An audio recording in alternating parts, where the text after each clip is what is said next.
So yeah, chapter 8 is all about the quantities. So we know how to write chemical equations now. We know how to balance those chemical equations. But how do you use those with real world numbers to say, you'll need X amount of a reactant to get Y amount of a product? So this will be sort of the combination and the culmination of a lot of things we've covered. So numerical relationship between chemical quantities in a balanced chemical equation is called reaction stoichiometry. So if you wanted a search term for like YouTube to find other people explaining this stuff, stoichiometry is what chapter 8 is going to be all about. So we can predict the amounts of products that form in a chemical reaction based on the amounts of the reactants. These calculations are central to chemistry. This is the sort of pinnacle of this first, if you think about it in terms of like a TV show and story arcs and seasons, this is the end of season 1. This is the finale. Not that we won't use it again, not that this villain won't, well, don't call it a villain maybe, but not that this conclusion won't be in further storylines. I don't know that I'm dragging this analogy out too long. So like stoichiometry, it's very much a recipe. These reactions are a recipe for chemical reactions. Just like a recipe could tell you how to make pancakes. Of course, this is a simplified recipe. But if you take your 1 cup of flour, 2 eggs, and half a teaspoon of baking powder, you can make 5 pancakes. All right, so we need exactly these quantities to make 5 pancakes.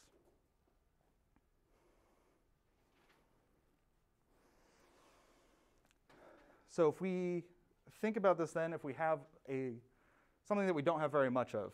So if in this example, we have 2 eggs, but we have more than enough of everything else, right? We just went to the store, we got a teaspoon of baking powder, or there's been one sitting in the cabinet for a long time. And we've got flour also sitting in the cabinet, but we've just used up most of our eggs. We've only got 2 eggs left. How many pancakes can we make? We've got enough of everything else. We can look at our stoichiometry or our recipe and say, if we have 2 eggs, that's enough to make 5 pancakes. So we can write this as a relationship, as a ratio, so 2 eggs to 5 pancakes, which should also be reminiscent of a conversion factor. For every 2 eggs, we can make 5 pancakes.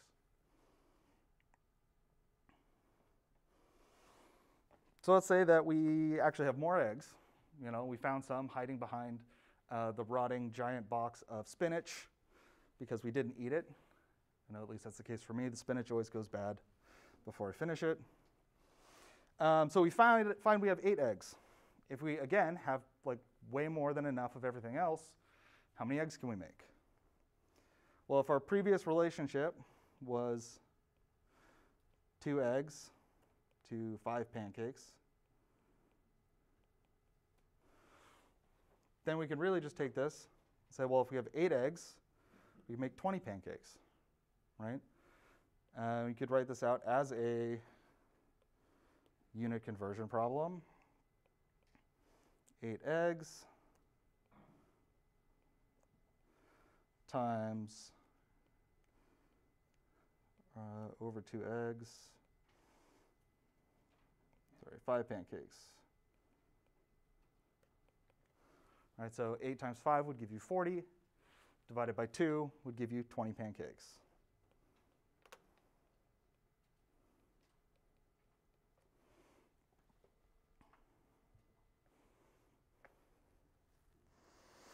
So if recipes are instructions for how ingredients combine to form other foods, chemical reactions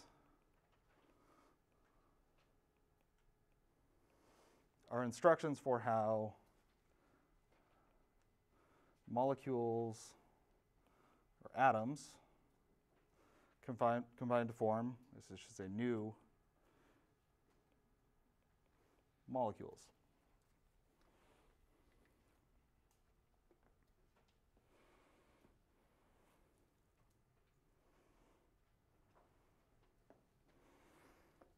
So that's all that chemical reactions are.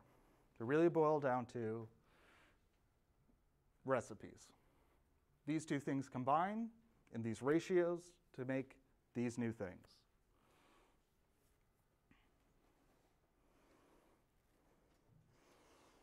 So in our balanced chemical reaction, balanced chemical equation, we have a recipe for how they combine to form products. Reactants combine to form products. Over here we have hydrogen combining with nitrogen to make ammonia. And just like with our pancakes to, or eggs to pancakes ratio, we can write out the ratios between these as well. So 3, and I guess it should be stated too that just like a recipe for pancakes, you have to use the correct units, right? If we used half a tablespoon of baking powder, we're going to get bad pancakes. We can't use, or half a cup of baking powder. It's baking powder or baking soda. So for our chemical reactions, we're always going to be working in units of moles. So we'll have 3 moles of hydrogen to 2 moles of ammonia. Or we could do 1 mole of nitrogen would give us 2 moles of ammonia. And we can even derive a ratio between our reactants. That's kind of like saying, if I wanted to make ammonia, if I have 3 moles of hydrogen, how many moles of nitrogen would I need to react that completely to make that ammonia? So we could write that as 3 moles hydrogen to 1 mole nitrogen.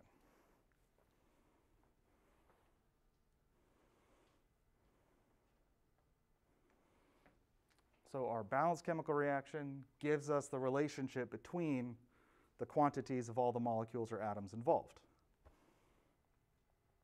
We can write them out as these mole ratios. So if we have 3 moles of nitrogen, more than enough hydrogen, how much ammonia can we make? We can start here by writing out our ratio between the two.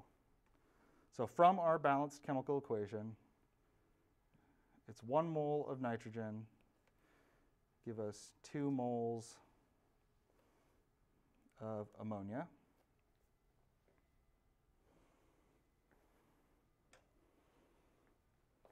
So if we have 3 moles of nitrogen,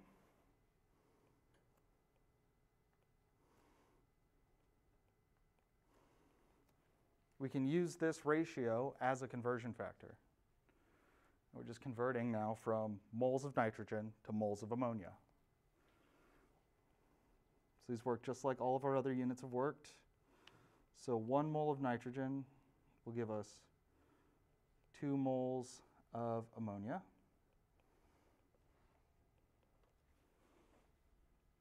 So 3 moles of nitrogen then, and again, this is assuming that we have more than enough hydrogen, we'll be able to make 6 moles of ammonia.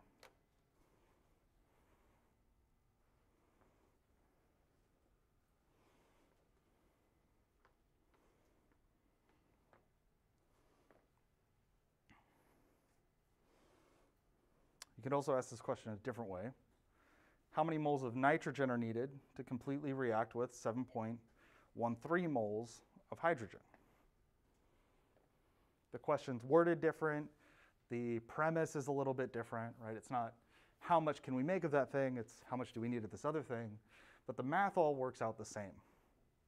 So if we want to go from moles of hydrogen, we just pull that ratio out of our balanced chemical equation.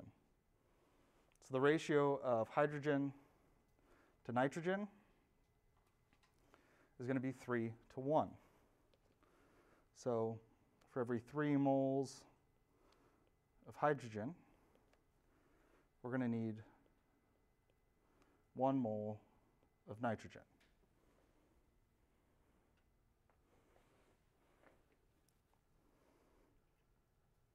So we start with our 7.13 moles of hydrogen, and use this ratio between moles of hydrogen and moles of nitrogen as our conversion factor. So 3 moles hydrogen on the bottom, and 1 mole nitrogen on top.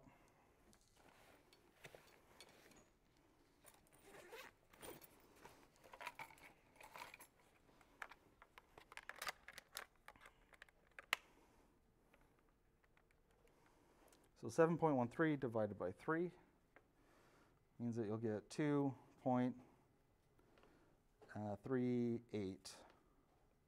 Well, you'll need 2.38 moles of hydrogen to completely react with all of that nitrogen.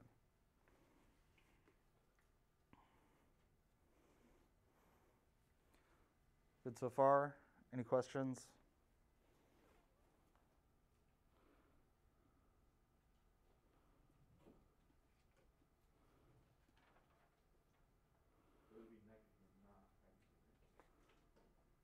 Sorry, yep.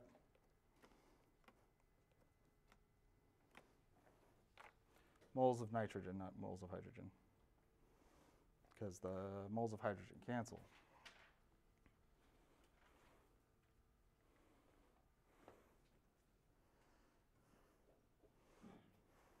Okay, just again, this is why unit conversions were so important in the beginning, because we just kind of keep doing them all the way through. It's just, at some points, or I guess with these unit conversions, you have to know where to get the conversion factor from. So if we react oxygen with hydrogen, we can make water, explosively make water. All right, this is a redox reaction. We won't go through the redox reaction, though. How many moles of water result from the complete reaction of 24.6 moles of oxygen? Assume that there is more than enough hydrogen.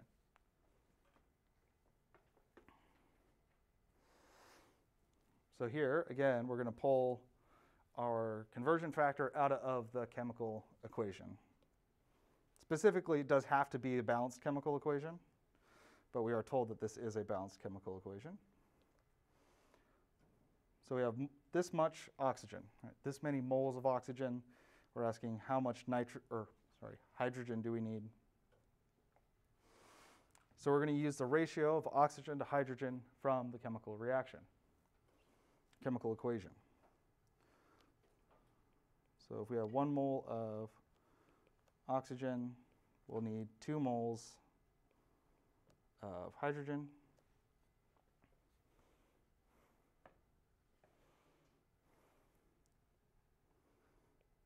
So then starting with this 24.6 moles of oxygen,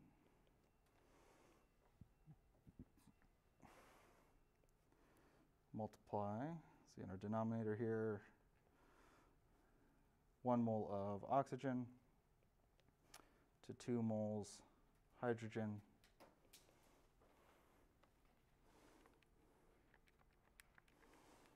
That'll be 49.2 moles of hydrogen. Yeah. Are we trying to find H2O or H? Oh, I'm sorry. Like I said, my brain is fried. Thank you for correcting these. That's how you would find hydrogen, though. You could do that, too. Okay. Goodness. Right, so if we wanted to find moles of water, though, like the question asks, we just pull out that other ratio, the ratio between water and hydrogen, or water, oxygen and water. 1 mole O2, it will be the same thing, to 2 moles of water. So if we have 24.6 moles of oxygen, That'll be 2 moles H2O to 1 mole of oxygen. So we do get the same answer, 49.2 moles of H2O.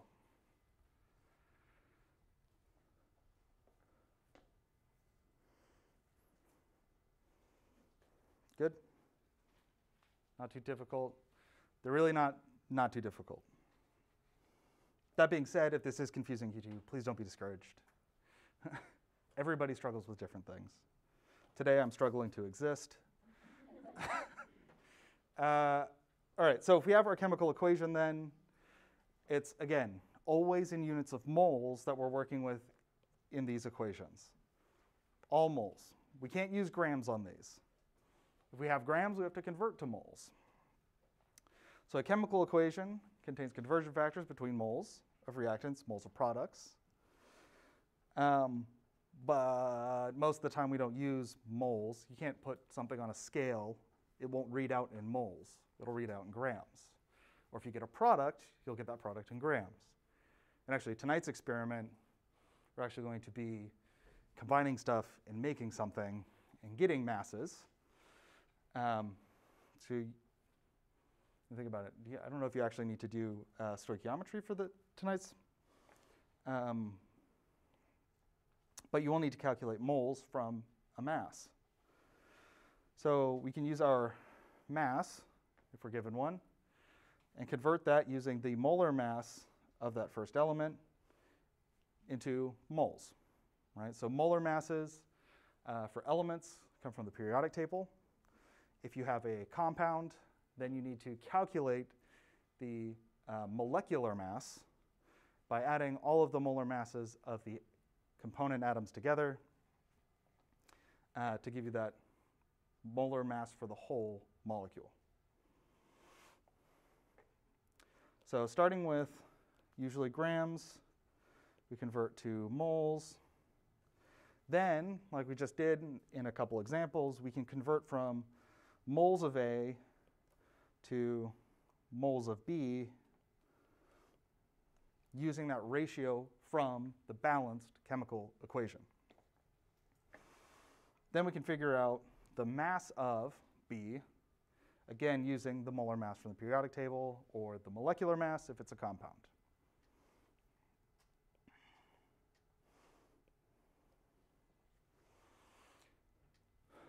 I like to call this the Gramm-Witch because you start with grams on either side and it's moles in the middle. And that is going to be the layout of very nearly all of the equations.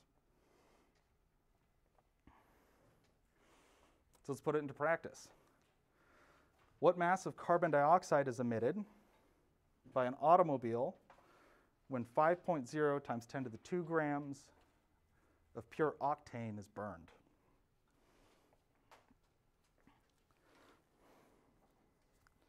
So we're going to start here with what we're given. 5.0 times 10 to the 2 grams of octane. And this too, to save space, is where I'm going to switch to this other way of writing out these conversion problems. So you can draw a line like this, and then vertical lines for every time you're multiplying. So we're starting with octane. If this was a problem on an exam, I would tell you that this one is octane. So we're starting with this. We need to convert it from grams into moles. And then we'll convert from moles of octane to what we're looking for, which is moles of carbon dioxide. And then we can convert that, because we're asked to provide a mass, we'll convert that into grams at the end. So the molecular mass of octane, we have carbon, we have hydrogen,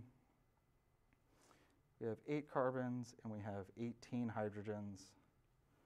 We just multiply them by their mass, molar mass from the periodic table. I'm abbreviating here, so they take up less space. Whoops. That should be equals. So 8 times 12.01,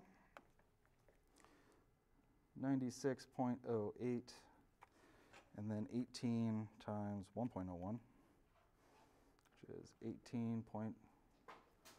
And then we add those together for a total mass of 114.26. This is grams per mole of octane.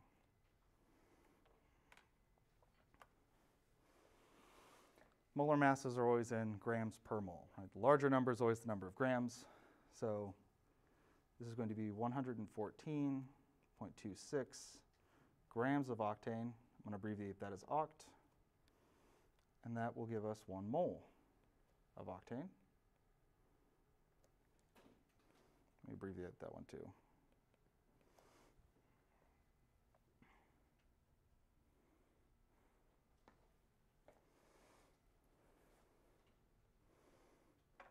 So that will convert us from grams of octane to moles of octane. Now we need to go from moles of octane to moles of CO2.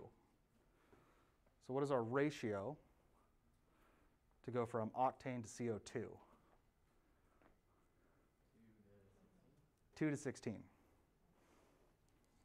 You just need to remember that 2 is the octane, 16 is the CO2. So you can write that out as 2 moles octane to 16 moles CO2. So we'll divide by those moles of CO2, or moles of octane, excuse me. 2 moles of octane, 16 moles CO2. And that step lets us convert from moles of octane to moles of CO2. Then our last step will be to convert from moles of CO2 to grams of CO2. So we'll do that one over here. It's going to be 1 carbon, 2 oxygens. 16.000, yeah? Yeah.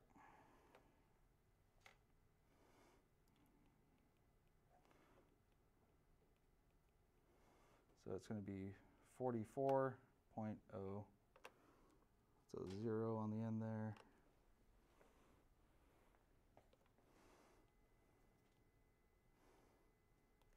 I got the giant iPad so I'd have enough space, and I still run out of space because I just write bigger. So that's 44.0, sorry, that is a 1. And it's again grams per mole CO2.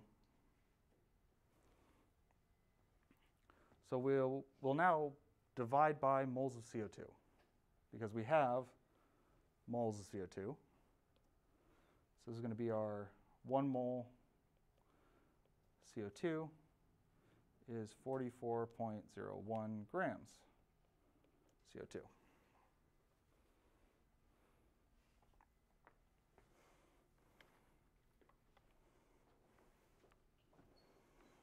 And now we can multiply everything on the top and divide by everything on the bottom. So 5 times 10 to the 2 times 16 times 44.01 divided by 114.26 and divided by 2. Yeah, that checks out.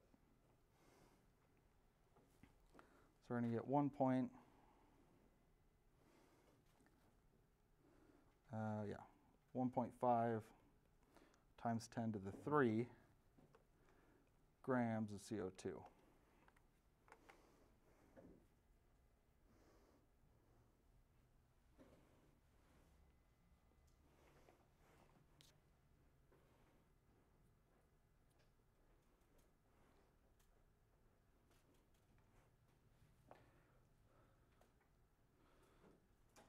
Any questions? Everybody get enough time to write it down? Yeah. Okay. That's it. That's the basic setup right there. Sometimes it can be a little tricky figuring out maybe which direction to go, but always remember that if you start with grams, you have to convert to moles because the chemical equation is a recipe in units of moles. You've got to make sure you're using the same units as the recipe.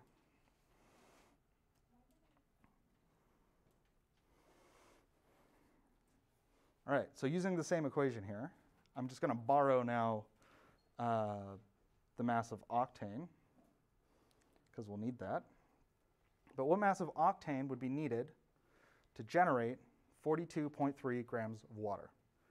And I think that it's the phrasing of these kinds of problems that can be the most confusing.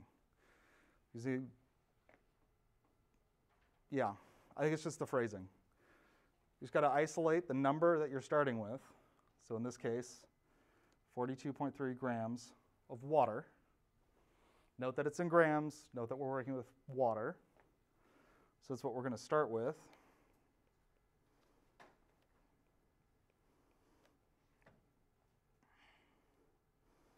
It's supposed to make straight lines. Yeah, there it goes. Nice. So we're starting with our 42.3 grams of water.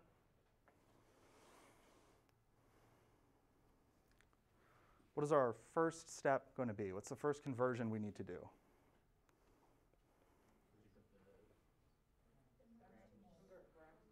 Grams to moles. Yeah.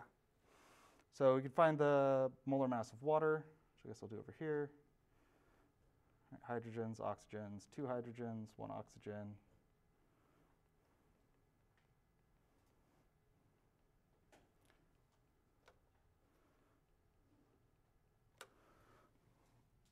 So it's going to be 18.02. And that's 18.02 grams of water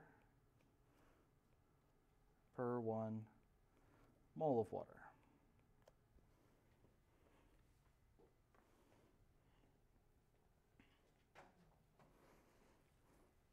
Now what's the next step? So we've gone grams to moles.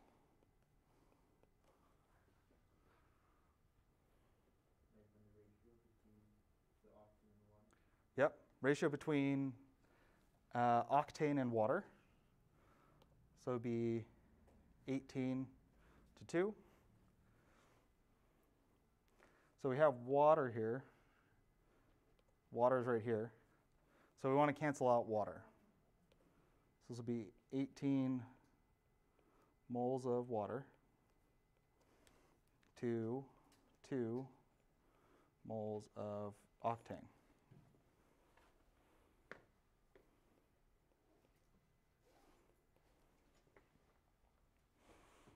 Just one last step.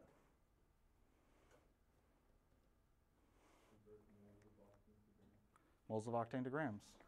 And we already calculated that. So we're going to use 114.26. I'll write it up here, 114.26 grams per mole octane. And this is going to be 1 mole of octane and 114.26 grams of octane.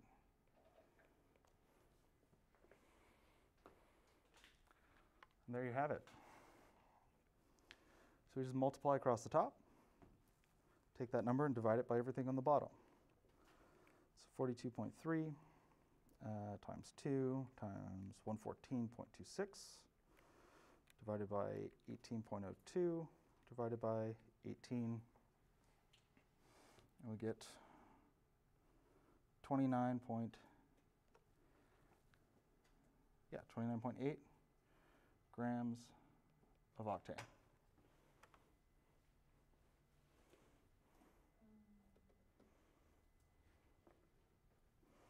So you can calculate your carbon footprint. Although gasoline's not 100% octane. There's other stuff in there too. So then we go from moles back to grams. So we're not doing anything with the CO2 because they're not Correct. You could, based on this 42.3 grams of water, calculate how much CO2 would also be produced. You could also calculate how much oxygen would be required to burn this amount of octane. So with just the mass of one quantity from the reaction, you can calculate all of the other quantities. Just like if we had, for example, 5 pancakes and our recipe from before, we would know that they had to have 2 eggs, half a teaspoon of baking powder, and was it 2 or 3 cups of flour? So you can know from just one of the things, if the reaction goes to completion, if the recipe is made completely, and all the ingredients are used, how much of the other ingredients were used.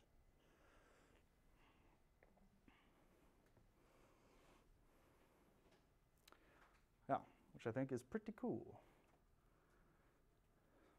No questions? Good.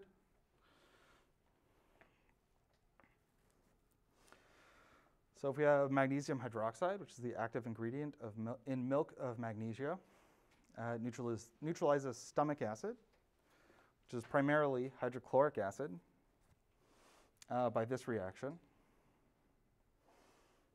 How much hydrochloric acid in grams can be neutralized by 5.50 grams of magnesium hydroxide? So again, right, identify that, okay, 5.5 grams of magnesium hydroxide, and we're looking for HCl in grams. Where was that in particular? I think in some of like the post-lab or pre-lab questions, I've seen people get mixed up. Oh no, it was the, I mean in those as well, but also like on the unit analysis worksheet, which I know was way long time ago. It can be easy to just associate the closest number with the closest unit or formula, but make sure you're reading the problem to identify what numbers go with what compounds. Okay, so we're starting with 5.50 grams of magnesium hydroxide.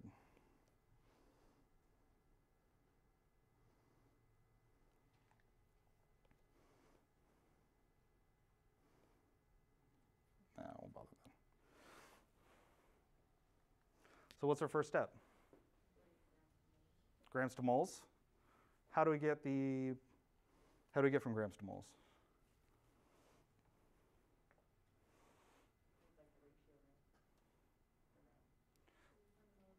This ratio, but molecular mass, which is the ratio between moles of something and grams of something, which is, sorry, that's why I made that look, because I was like, you're technically right. Yeah, so for magnesium hydroxide, remember that when we have a subscript outside of parentheses like this, that's multiplying everything inside the parentheses by that subscript. So in this case, we have 1 magnesium, 2 oxygens, 2 hydrogens. Magnesium is 24.31. Oxygen is 16.00. Hydrogen is 1.01.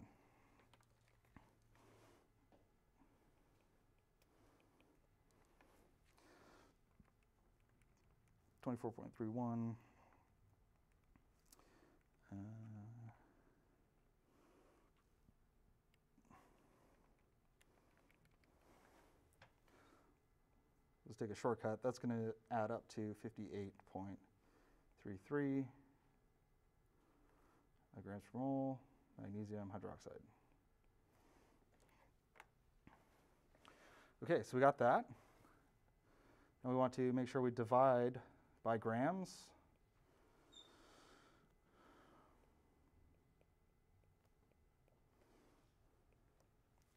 I'm going to run out of space.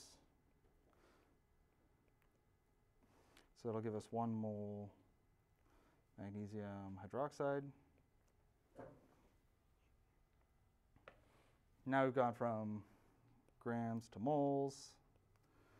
Now we just have to go from moles of magnesium hydroxide 2 moles of HCl, hydrochloric acid. And the ratio is given to us in the periodic table. It's not 58.33, but 1 magnesium hydroxide to 2 HCl.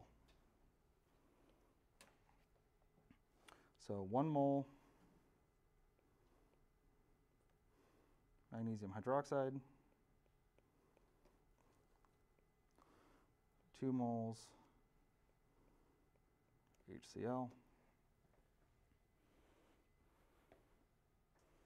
And then we'll calculate the molar or molecular mass of HCl. And 35.45. Sorry, 1 times 35.45. So it's really going to be 35.45 plus 1.01.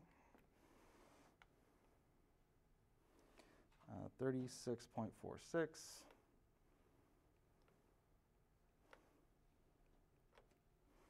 Grams per mole of HCl.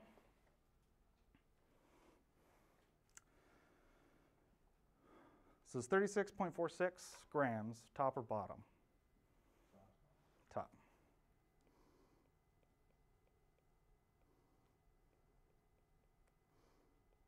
One mole HCl.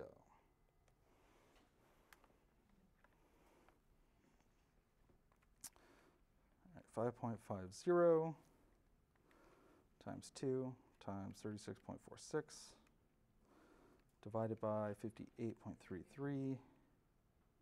Oh yeah, that's it. So with our 5.5 grams of magnesium hydroxide, we can neutralize 6.88 grams of HCl.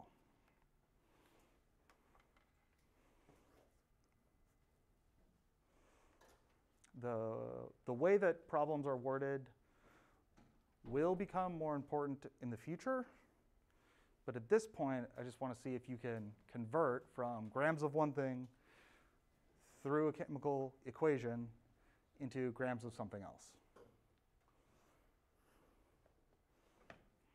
If you can master that part, when we get to the part where the wording matters, then that'll be easy, right? You'll have this down, so you just apply something on top of that. Are there any questions about mass-to-mass conversions? We actually have another example. No? Okay.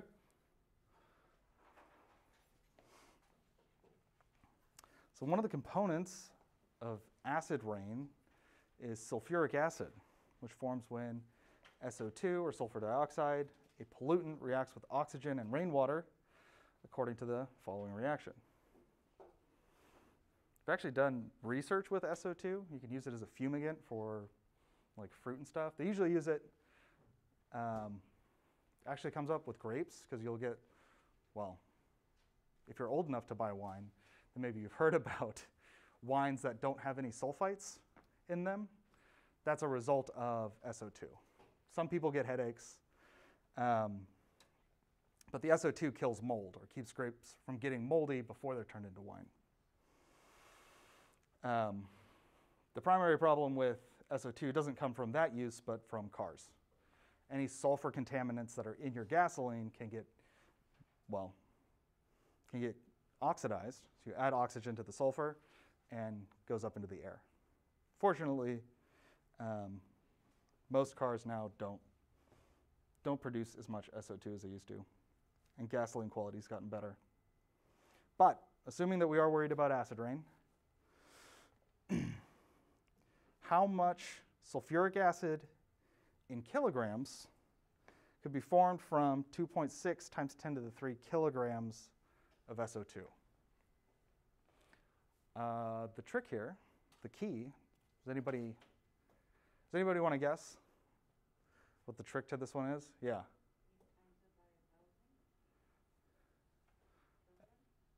Divided by 1,000, but yes, it's the fact that it's in kilograms. Yeah, so this is in kilograms. So we need to convert to grams.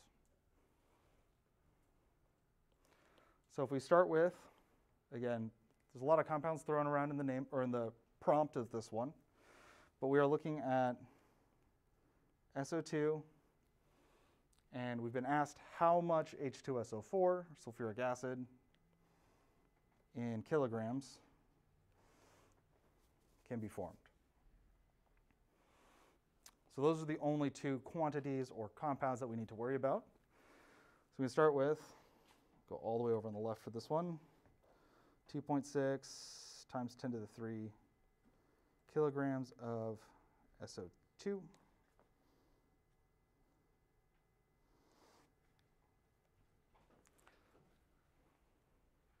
So our first step then is to go from kilograms into grams. So remember that a kilogram, 1 kilogram, is 1,000 grams.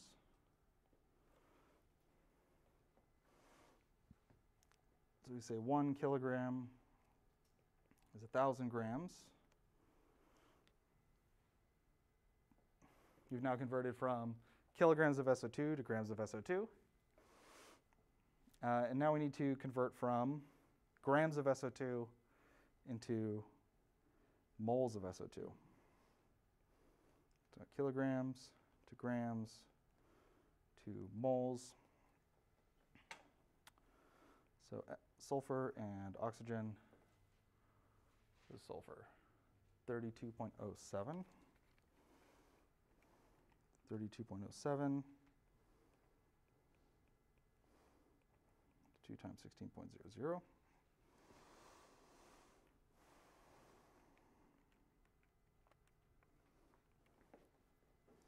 So this will be, I should note it here, 64.07 grams per mole SO2.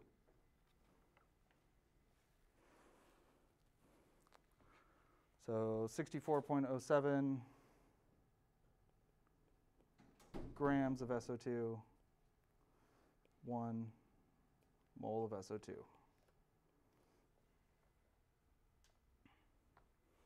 And we convert from moles of SO2 to moles of sulfuric acid. So our ratio then is 2 moles of SO2 to 2 moles of sulfuric acid. So we'll put 2 moles of SO2 on the bottom because we want to cancel out the units of moles of SO2 that we have and replace it with 2 moles H2SO4.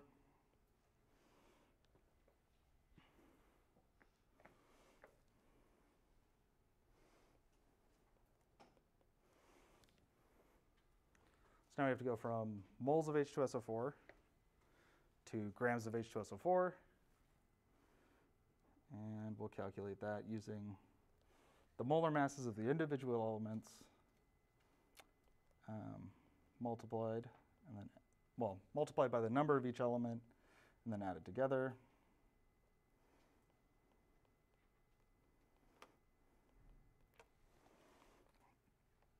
When you type this into your calculator, you can just type it in as 2 times 1.01 plus, we don't have to write 1 times 32, so plus 32.07 plus 4 times 16.00. The order of operations that your calculator follows will make sure it happens in the right order.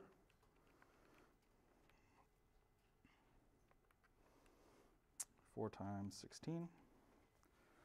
So total mass of that one is 98.09 grams per mole. So 98.09 grams H2SO4, 1 mole.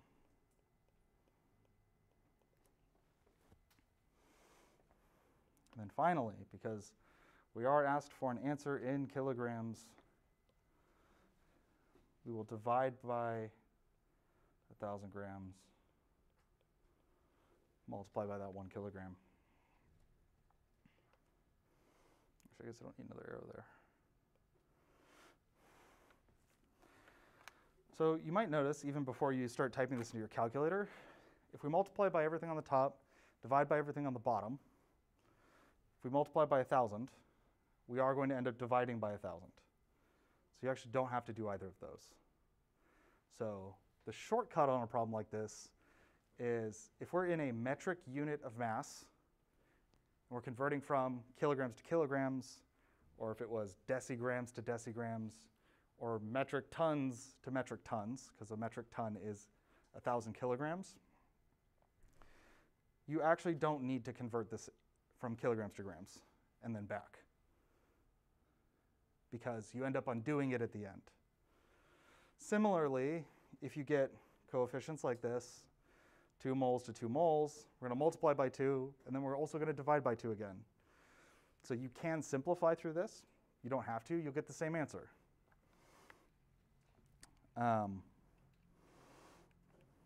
But if you're confident enough, you can look for those shortcuts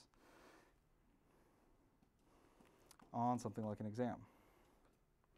98.09. So I'm just going to do 2.6 times 10 to the 3 times 98.09 divided by 64.07. And it's going to be,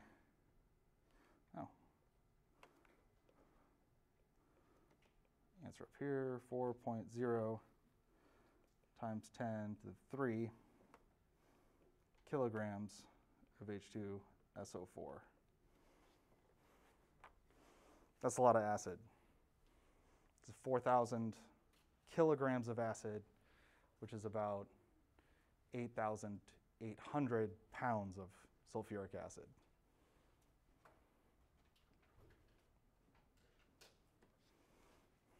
I guess this is grams and not kilograms. Any questions on those? No? Good?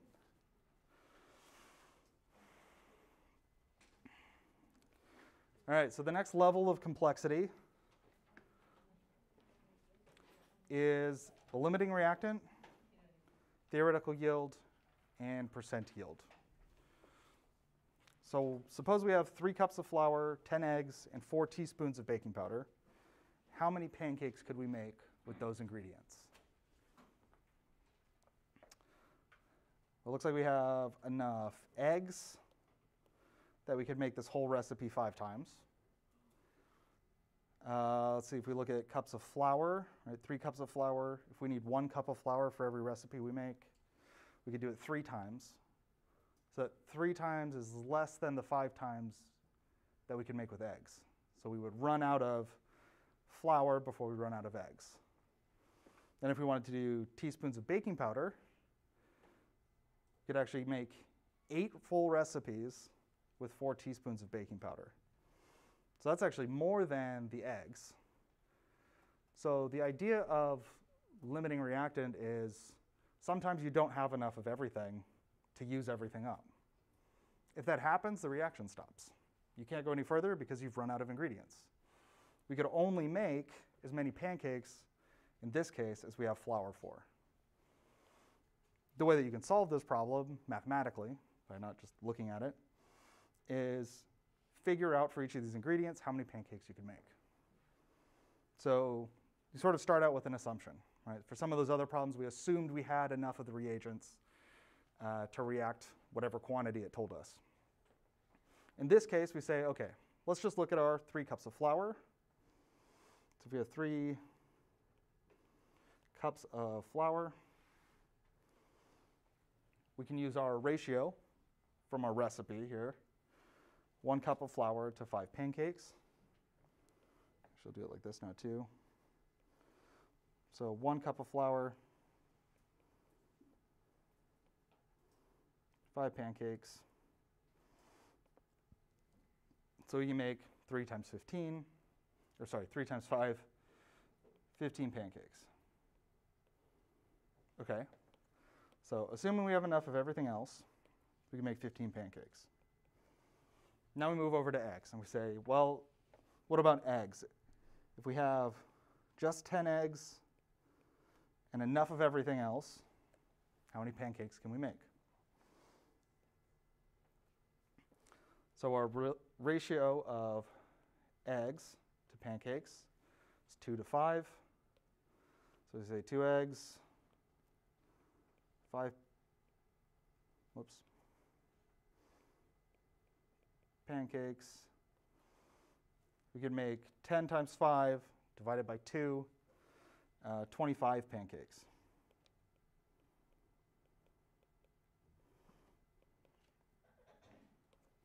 Okay, so we can make more pancakes with the number of eggs that we have than we could flour.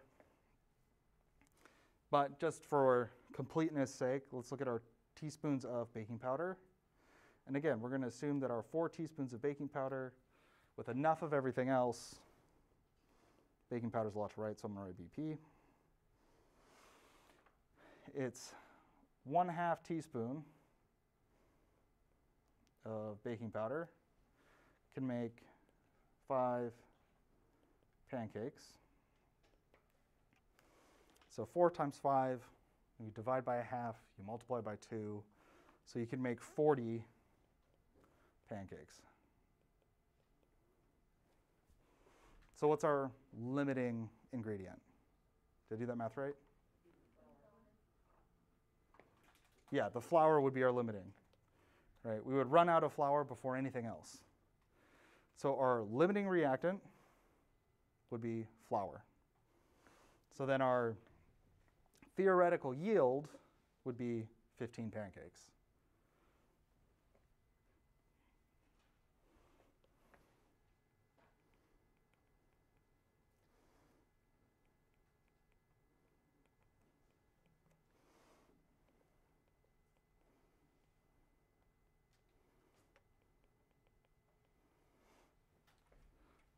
So given all of the ingredients, your theoretical yield is always the smallest amount that you could make with those ingredients,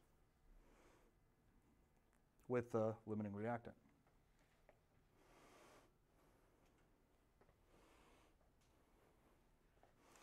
So showing it here again, the limiting reactant, the flour would be our limiting reactant, 15 pancakes would be all we could make. So that's our theoretical yield.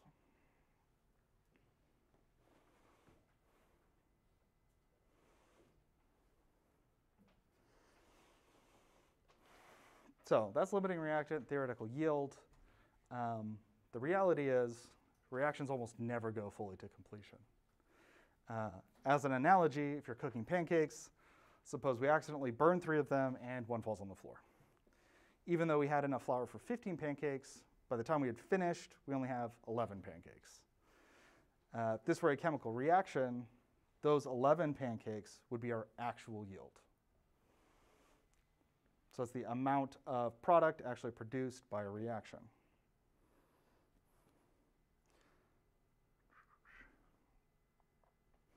The percent yield is then our actual divided by our theoretical times 100. So since we ruined 4 pancakes, our percent yield is 73%.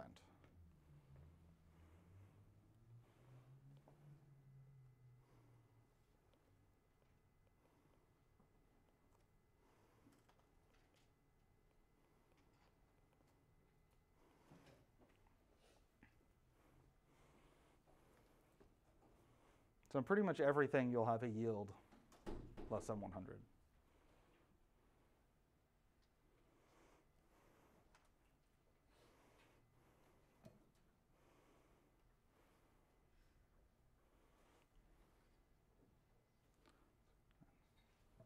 Okay.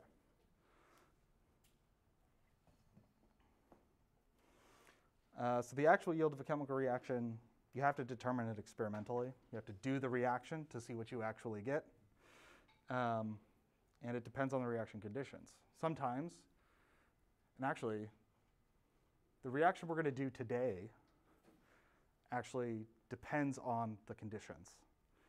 So there's going to be a part where you're adding, hydrochloric acid to barium chloride, and you have to do it really slowly.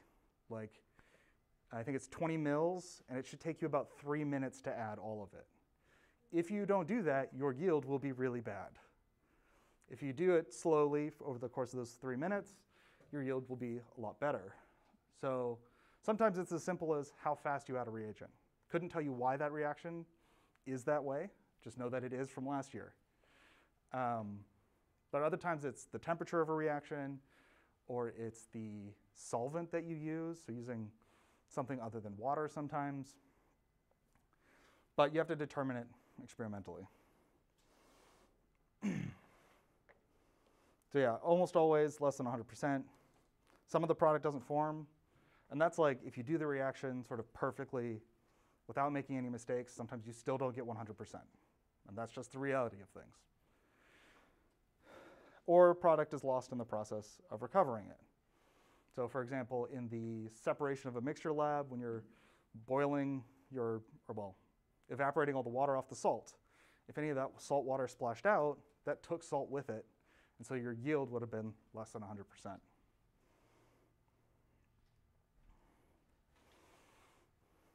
So to summarize these four concepts, limiting reactant or limiting reagent is the one that makes the least amount of product. It's the thing that you run out of and you have to run to the store and get more of. Your theoretical yield is based on the limiting reagent or limiting reactant. That's the most you could make with the ingredients that you have. Your actual yield is the amount of product actually produced by a chemical reaction. In terms of an exam question, I would give you the actual yield.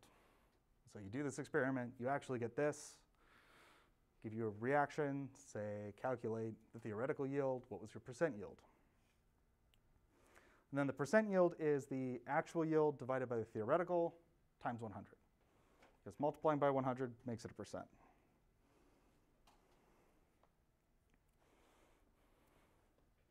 All right, let's try some of these.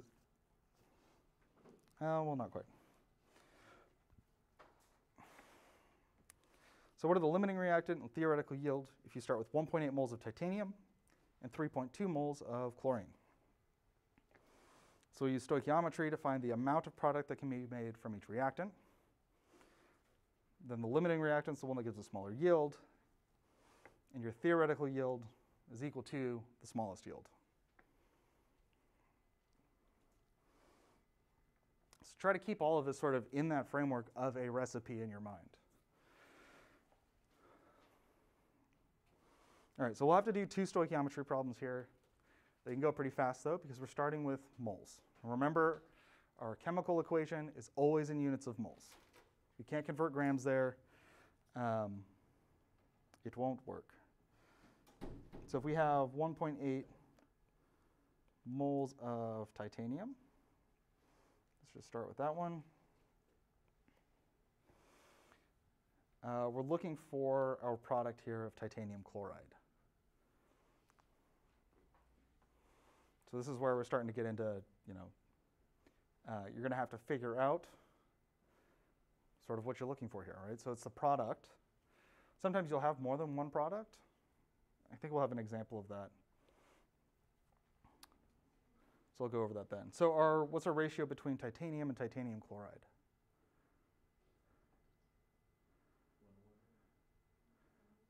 1 to 1. Yeah. So no coefficient is, it's a 1. So 1 mole titanium, 1 mole titanium chloride. So that one's easy enough. Our 1.8 moles of titanium will give us 1.8 moles of titanium chloride. All right, then for chlorine, starting with 3.2 moles,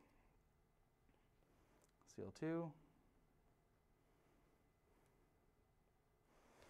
What's the ratio between chlorine and titanium chloride?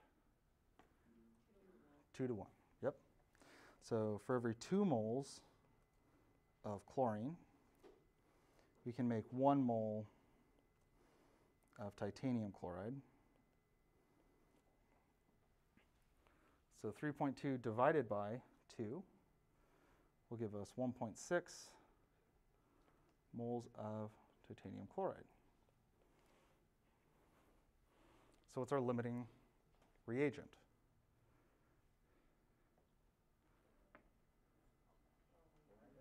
Chlorine. Chlorine, because it makes less. So that makes our theoretical yield 1.6 moles of titanium chloride.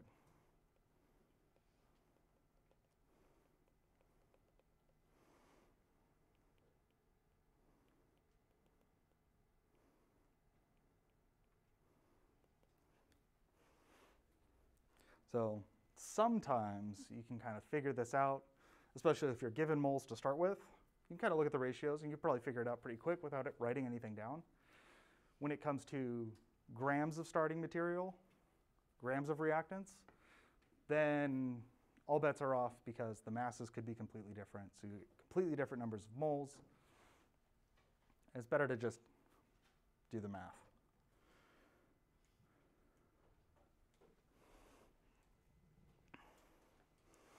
All right, so for this reaction, if we begin with 4.8 moles of sodium and 2.6 moles of fluorine, what is the limiting reactant and theoretical yield of sodium fluoride in moles? So we start with 4.8 moles of sodium.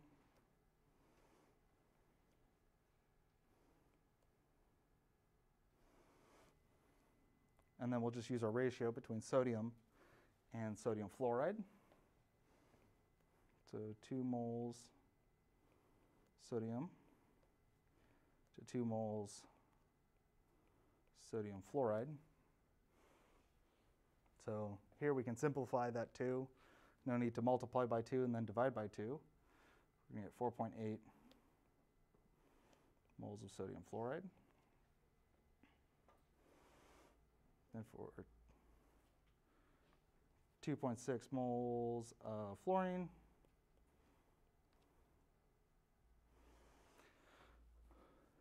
a ratio between fluorine and sodium fluoride is 1 to 2. So 1 mole fluoride for 2 moles of sodium fluoride. So this is going to be 5.2 moles of sodium fluoride. So what is our limiting reagent? Sodium. So limiting reagent. And that makes the 4.8 moles of sodium fluoride our theoretical yield.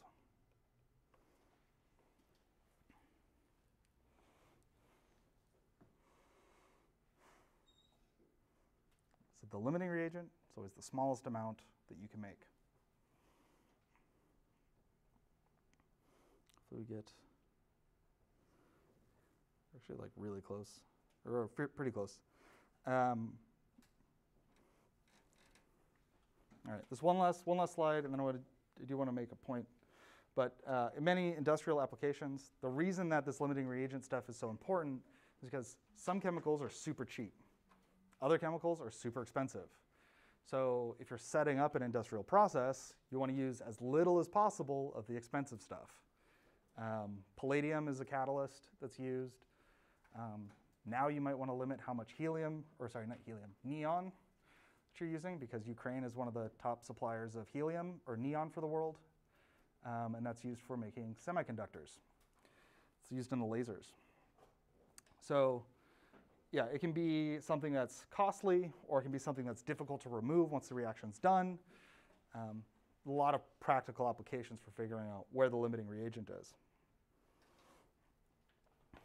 And also theoretical yields and actual yields. We'll come back to that, but I did want to make a point about these problems, and I need another reaction. So if you're trying to figure out the limiting reagent for a problem like this, oh no, wait, that's got one product too. Okay, here we go. So right, we've got 2 reactants and we've got 2 products. But let's say I tell you you have, 10 grams of magnesium hydroxide, 10 grams of hydrochloric acid. What's the limiting reagent? I don't tell you to find a specific product. You can use either one of the products, it doesn't matter. But you have to do the same for both of them. So you would start with your 10 grams of magnesium hydroxide, do the stoichiometry, figure out how many grams of water you can make. Then you would go back with hydrochloric acid, your 10 grams of hydrochloric acid, do the stoichiometry, but make sure that you do it again for water, and you can compare the amounts of water that you make. Because in the case of a limiting reagent, the limiting reagent will make less water, and it will make less magnesium chloride. So it doesn't matter which one, as long as you do the same for both. And you actually don't even have to go all the way to grams. You can stop at moles. Okay. We'll leave it there. We'll definitely be able to finish this up on Thursday.